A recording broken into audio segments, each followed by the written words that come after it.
Okay, I've been trying to get Facebook to work. It's not been working, so I'm going to try one last time on my phone. I did a whole live on Instagram and I said I would just push it to Facebook, but that wasn't working either. So here we are. Okay, so the three quick things I wanted to talk about today. Number one was Susan Thixton's list. So we posted about it yesterday on our Facebook page. I just want to give a little bit more details for those of you that have never heard of the list before. So Susan Thixton, she is a pet consumer advocate, and she's also, or not a pet consumer advocate, she's a pet advocate for us consumers. So what that means is that she is in the regulatory space for pet food. She goes to their meetings twice a year. She also reports almost daily on all the new things that are happening in the pet food industry. So she's a huge advocate for all of us that have pets. And specifically in the pet food industry, there is a lot of terrible things that happen. There's not a great regulatory body that I think really gets into the nitty gritty of where things are coming from and what they're using. So Susan is really stepping up to the plate on our behalf to actually ask these companies to provide proof that they are who they say they are, and they are providing the food that they say they are. So for the list, one of the questions was, how much money do these companies pay to be on the list? The answer is $0. Susan does not accept any money. The website does not accept any money from any pet food manufacturers. So I think she said she reached out to 57 different pet food companies about the 2022 list. She ended up with 19 cat foods and 29 dog foods that she felt comfortable feeding her own pets. So they have to fill out a whole list of questions for her. They also have to provide proof of any claims they make. So if they claim that they are using human grade meats, they actually have to submit documentation to support that claim. If they're saying that they're using humanely raised animals for their proteins, they have to prove that, things like that. So it's it doesn't cost any money, but it does cost time and effort for these companies to go through all the questions and all the paperwork that's involved in getting on this list. So it's not a comprehensive list from the perspective of there are some other good, high quality pet food brands that I would trust feeding to my dogs and cats that aren't all on the list. And that could be just because Susan didn't reach out to them, or she did reach out to them and they didn't respond, or they didn't have the time to go through the process, etc. So there are some reasons why good companies aren't on the list. Not 100% of good companies are on the list, but I went through the whole list from top down this morning, and I was really, really impressed with all of the information that she jam-packed in here. So it will tell you not only the list of brands of pet food companies that she would trust, but each company actually has its own page in the document. So you get more details about the country of origin of their ingredients. Do they add supplements? Where do those supplements come from? Are there any additional notes from the company as far as how they test their pet foods? Do they use HPP or anything to denature some of their ingredients? So it's a lot of information.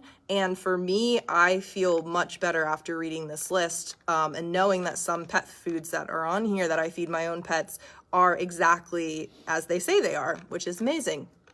She also has it broken down by the cost per day to feed those foods to your dog or cat, which is really, really helpful information, especially if you're trying to stick to some sort of budget. So you can see, if there's a few options on the list that you can get, you might be able to narrow it down even further by what fits in your budget. So that's really helpful information. It's all on the list as well.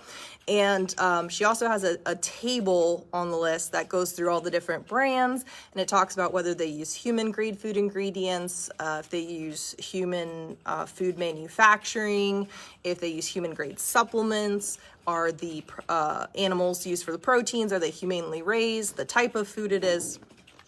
So long story short, for a minimum donation of $10, which helps support Susan's really, really important work in the pet food regulatory space, you get tons of information for those $10. So it is really worth every penny.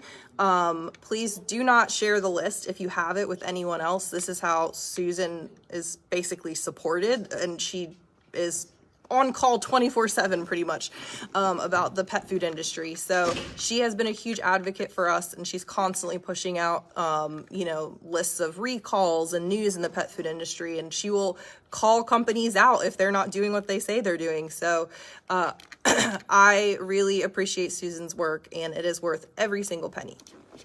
Okay, so that's the list. It's just truthaboutpetfood.com, but I linked it in the description. Unfortunately, Dr. Judy is still sick, so I'm filling in today. For those of you who don't know, I'm her daughter, Gwen. I read some comments. Someone's like, who is this? And I was like, that's actually a very good question. So I'm Gwen. I'm Dr. Judy's daughter. I'm filling in because she's sick. Anyway, the other two things I wanted to talk about today. We got these new books in. If you remember, if you have any cats, you may have seen Julianne Thorne of Naturally Cats on our page a couple times. She did a webinar for senior cats. She's done she also did another webinar about using herbs with cats, and she is the person that we get the dried herb gardens from for our cats, which are amazing. Ours absolutely love them. So she also co-authored this book. It's called The Aromatic Cat, and it's all about how to use herbs, hydrosols, and essential oils for your cat's well-being. So the whole beginning part is about how you should be offering these things, what are some ways you should store them, what are some safety precautions, how to actually understand the self-selection principles a little bit better, so different types of body language that your cat will give when they maybe need a certain herb or don't need a certain herb. And a bunch of different ways that you can administer these things. Some can be ingested, some are topical, some can even be inhaled. Tons and tons of info. It's 200 pages. And then about halfway through-ish, they have a page, basically one page per herb or essential oil. And so it goes into, obviously, the name of the herb, the history of it, and then it goes into some physical uses. So that could be something like arthritis or ulcers or GI distress. And it also has indications for behavioral uses. That could be anxiety, aggression, destructive behavior. Then they talk about what they personally use that specific essential oil or herb or hydrosol for, and some safety precautions and additional notes about that specific item. So it's really comprehensive. Also in the back, they have basically the same information, but it's summarized in a neat little table. And so that way, if you have a cat with, say, arthritis, and you wanted to put together a mix of a few different herbs or essential oils that you wanted to offer, you could go through and you could see all the different ones that might be applicable that you might want to try. Okay, so that's the Aromatic Cat. Julianne Thorne of Naturally Cats is the co-author, which is how we found out about this. And her co-author, Nyana, she already had written the Aromatic Dog. So we got those two because we know there are plenty of dog lovers that would like this information too. So it's the structure's pretty similar. It doesn't go into the dried herbs as far as I have seen. I haven't gotten to read it cover to cover yet. They just came yesterday. But it's still about essential oils, hydrosols, and herbal oils. Julianne is really like the cat herb lady, so that might be why. But still, it goes into how to dilute them, how to present them to your dog, and then in the back, it goes over each individual herb or hydrosol, and there's a nice table, again, where you can look what might be applicable for your specific condition, or a few things that you could put together.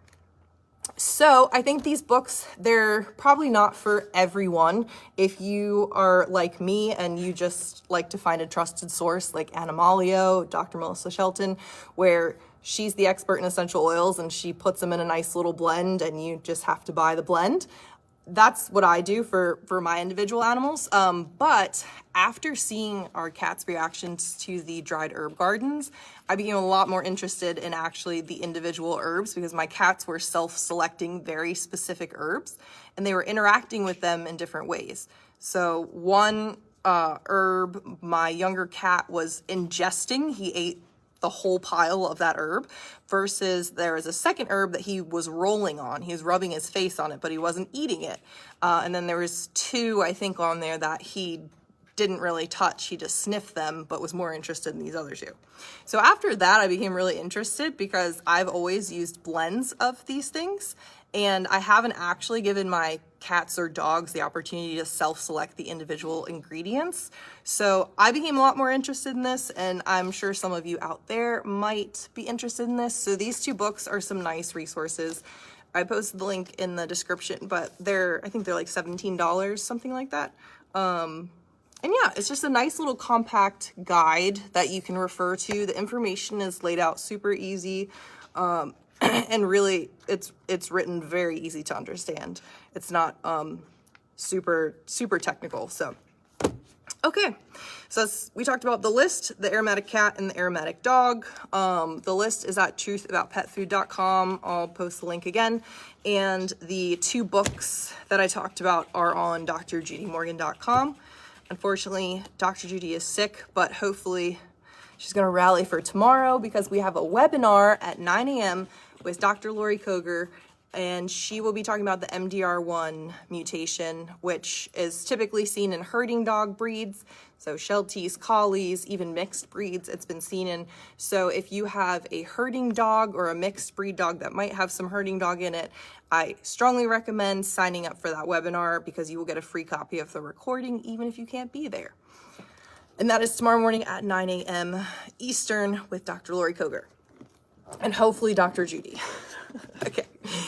All right. So we will see you all tomorrow. Sorry that Facebook just is not working for us. I really don't know why, but hopefully we'll get back to normal in the next few days. All right, everyone, have a great rest of your day.